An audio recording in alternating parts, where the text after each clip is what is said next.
भोजन करती हैं।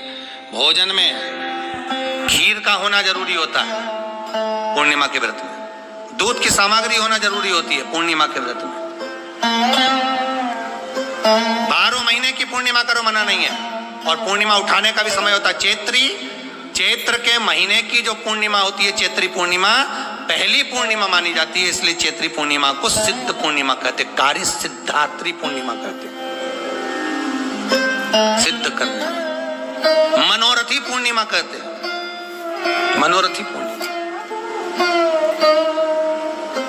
इसलिए पूर्णिमा का व्रत कहां से उठाया जाता है? चैत्र के महीने की पूर्णिमा से पूर्णिमा का व्रत उठाया जाता है कि मैं महीने की पूर्णिमा करूंगी तो चैत्र पूर्णिमा से उसको उठा लिया जाता है। पर उसका एक नियम रहता है, आप फलाहार करें अपनी जगह पर है, पर एक समय भोजन कर रहे हैं वो अपनी जगह पर। भोजन के साथ में मीठे के साथ थोड़ा दूध की सामग्री होना जरूरी होती है। और क्यों करते हैं पूर्णिमा का व्रत, किस लिए किया जाता है, क्यों करा जाता है, उसका व्याख्यान वर्णन शिव महापुराण के अंतर्गत स्कंद पुराण में लिखा गया। स्कंद पुराण में वर्णन किया है श्री वेद व्यास जी महाराज ने। कहा ये पूर्णिमा का व्रत इसलिए किया जाता है कि व्यक्ति का जब मन गलत भ्रम में जाने लगता है, मन जब गलत जगह पर जाने लगता है, तो ये मन को गलत जगह पर ले जाने वाला कौन होता है? तो कहा ये चंद्र होता है। व्यक्ति की राशि के अंतर्गत, व्यक्ति की पत्रिका के अंतर्गत, व्यक्ति की ग्रह दशा के अंतर्गत जब चंद्र बेकार चलता है तो व्यक्ति अच्छा करते करते भी बेकार करने लग जाता है। चंद्र डोल रहा है। कई माताएं कहती हैं गुरुजी हमारे बेटे को आशीर्वाद दीजिए, बहुत गलत संगत में जा रहा है। मतलब समझ जाना कि चंद्र गड़बड़ जा रहा है। बेटी अगर गलत मार्ग पर जा रही है, बेटी अगर गलत संगत में जा रही है, किसी अन्य व्यक्ति को आकर्षित हो, चंद्र गड़बड़ हो रहा है, उसका चंद्र कहीं जा रहा है। कोई पुरुष, कोई लड़का, कोई गलत मार्ग पर जा रहा है, चंद्र गड़बड़ हो रहा है। घर में जो क्लेश उत्पन्न होता है, घर में जो विवाद उत्पन्न होता है, उस विवाद को रोकने के लिए केवल चंद्र की ही, इसलिए तो पूर्णिमा घर की नारियां, हमारे यहाँ हिंदू धर्म में यहाँ तक स्कंद पुराण में कह दिया कि प्रत्येक पुण्य, आप लोग कभी आप लोगों ने सत्यनारायण जी की कथा करवाई है? जितने लोग आस्था चैनल पर कथा सुन रहे हैं, जितने लोग फेसबुक यूट्यूब पर कथा सुन रहे हैं, यूट्यूब पर कथा का श्रवण कर रहे हैं, उनने कभी सत्यनारायण की कथा करवाई होगी। तो उसमें लिखा है हर कार्तिक, हर पूर्णिमा को, हर संक्रांति को ब्राह्मण सत्यनारायण भगवान की कथा या राजा या वैश्य कथा को कराता था या बढ़िया कथा कराता। सुनी कि नहीं सुनी ये बात? सत्यनारायण भगवान की कथा में लिखा है, स्कंद पुराण के अंतर्गत जो सत्यनारायण भगवान की कथा का स्मरण किया उसमें लिखा है प्रत्येक संक्रांति पूर्णिमा को सत्यनारायण की कथा करवाने लगा और ये योनि को प्राप्त हुआ, इस योनि से छूटा, इस योनि में गया। लिखा है, सब कुछ लिखा है।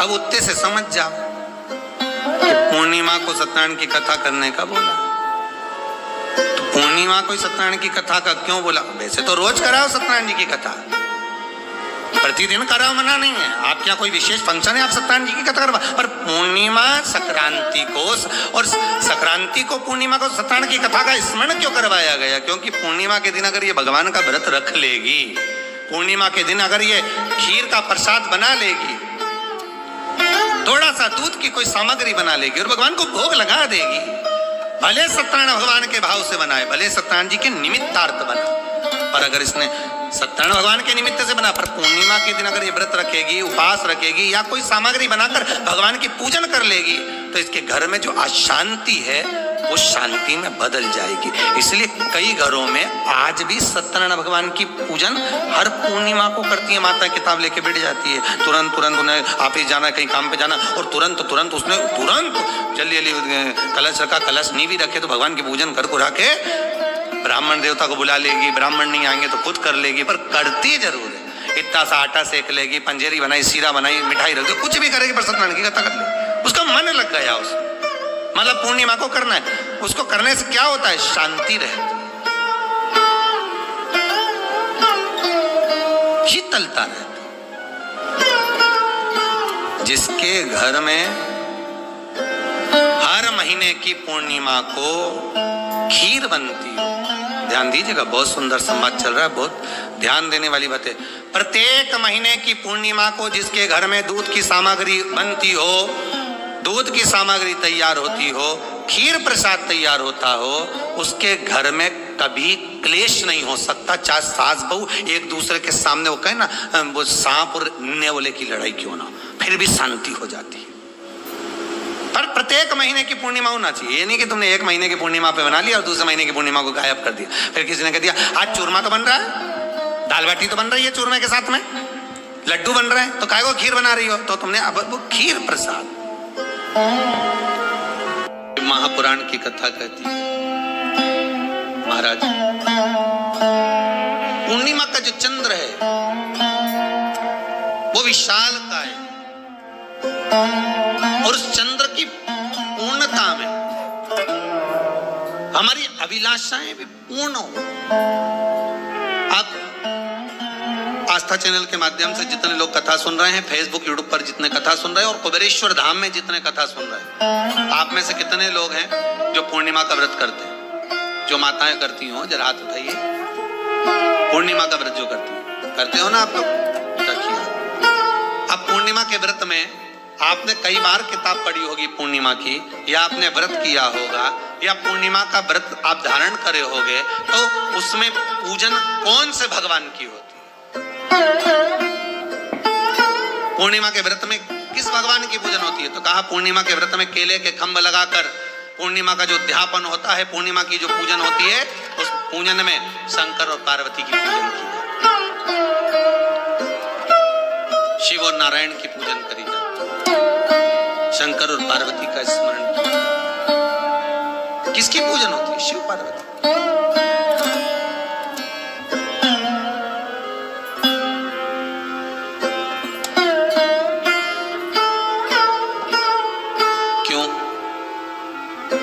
शंकर और पार्वती का पूजन क्यों करा जाता है पूर्णिमा के व्रत में? क्योंकि शिव और माता पार्वती ही केवल एक ऐसे हैं जिन्होंने अपूर्ण लक्ष्मी को भी पूर्ण बना दिया था। किसको पूर्ण बनाया है? लक्ष्मी। शरद पूर्णिमा के दिन अगर आप शंकर भगवान को एक लोटा पानी अगर शिव को समर्पित कर रहे हो, श्वेत पुष्प को रखकर शंकर जी के ऊपर सफेद फूल को चढ़ाकर अगर एक लोटा जल भी, एक पात्र जल भी शंकर को समर्पित कर रहे हो, तो ये लक्ष्मी के लिए ही तो कर रहे हो। और कौन सी लक्ष्मी? पूर्ण लक्ष्मी। पूर्ण लक्ष्मी। आपको पहले भी कथा में कहा, एक बार भगवान विष्णु के सामने लक्ष्मी मैया ने बहुत तेज स्वर में कह दिया था, नारायण, दुनिया के लोग आपका नाम जपते हैं, दुनिया के लोग नारायण नारायण कहते हैं, दुनिया के लोग आपका भजन करते हैं, पर सत्य मायने में कहूं ना तो मेरे बिना दुनिया के लोगों की नहीं चल सकती, मेरे बिना दुनिया नहीं चल सकती, संसार मेरे बिना नहीं चल सकता। भगवान विष्णु ने कहा ये तो गलत है लक्ष्मी आपका कहना। एक दिन लक्ष्मी को अहंकार आ गया, अहंकार के संबोधन जब माता लक्ष्मी करने लगी तो भगवान उसी समय पर भगवान विष्णु को क्रोध आ गया, और भगवान विष्णु ने कह दिया लक्ष्मी तू इतनी बड़ी बड़ी बात कहती है कि तेरे बिना नहीं रह सकती संसार। मैं तुझे कहता हूं लक्ष्मी तू अपूर्ण है, तू अपूर्ण है, तू पूर्ण कब हो गई?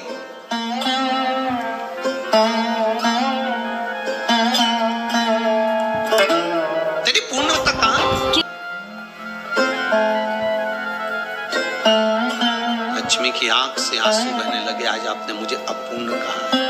आपको मालूम है आप मुझे अपूर्ण कह रहे हो? आपको ये ज्ञात हो रहा है आप मुझे अपूर्ण कर रहे हो? भगवान कहते हैं हाँ लक्ष्मी मैंने तुझे अपूर्ण कहा। अपूर्णता का मतलब आप जानते हो ना? भगवान कहते हैं लक्ष्मी मैं सब जानता हूं। लक्ष्मी रोती हुई माता सरस्वती के पास पहुंच गई। सरस्वती ने पूछा क्या बात है लक्ष्मी, क्यों रो रही हो? लक्ष्मी जी ने कहा क्या बताऊं सखी, मेरे पति ने आज मुझे अपूर्ण कह दिया। तो क्यों रो रही है तू? अपूर्ण अगर कह दिया, पति ने ही तो कहा है ना, तो क्यों रोना? चल मेरे साथ। और सरस्वती मैया माता लक्ष्मी को लेकर सीधे पहुंच गई माता पार्वती के यहाँ जब पहुंची लक्ष्मी जी को देखा और सरस्वती को देखा तो पूछा कि बात क्या है, क्या हो गया ऐसा, क्या हुआ, क्या है ऐसा जो तुम दोनों आज मेरे पास में आई, क्या हुआ? पार्वती जी कुछ बोलती, शिव जी का ध्यान माता सरस्वती की ओर और लक्ष्मी की ओर गया और भगवान शंकर जान गए कि आज भगवान नारायण ने लक्ष्मी जी को अपूर्ण कहा है। अब देखें माता पार्वती क्या कर सकती है, इसको पूर्ण बनाने के लिए करेगी क्या? क्या हुआ? माता सरस्वती जी बोली लक्ष्मी को अपूर्ण कर दिया। अपूर्ण कर दिया? हाँ, तो क्या सोचना उसके लिए, इसको मैं अभी पूर्ण बना देती हूँ। माता जगत जननी पार्वती ने गोदी में विराजमान गणेश जी को उठाया और उठाकर लक्ष्मी जी की गोद में दे दिया। ले लक्ष्मी, आज से तो पूर्ण हो गई, लक्ष्मी आज से तो पूर्ण। गोदी में जब तक संतान नहीं है तो नारी को लोग अपूर्ण समझते हैं, पर माता पार्वती जी ने संपूर्ण ब्रह्मांड में एक सिद्धता प्रदान कर दी कि अपने गोदी के लाल को, अपने गोदी के पुत्र को माता ने लक्ष्मी की गोद में देकर लक्ष्मी को पूर्ण बना। वो दिन कौन सा था? यही शरद पूर्णिमा का दिन था। कौन सा दिन? आज पकड़ लो, यही शरद पूर्णिमा का दिन था। शरद पूर्णिमा का दिन लक्ष्मी को पूर्ण करने का दिन,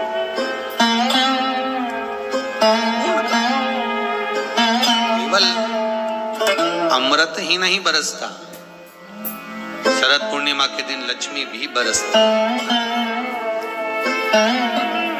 लक्ष्मी पूर्णिमा के कितने व्रत होते हैं?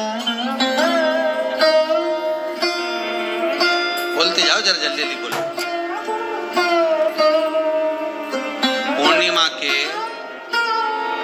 नारियों को, स्त्रियों को अखंड सौभाग्य के लिए, जो नारी वेधव्य नहीं होना चाहती है उस नारी को पूर्णिमा के कितने व्रत करना चाहिए? जिस नारी के यहाँ संतान नहीं हो, भगवान कृष्ण ने माता यशोदा को द्वापर में भी बताया है।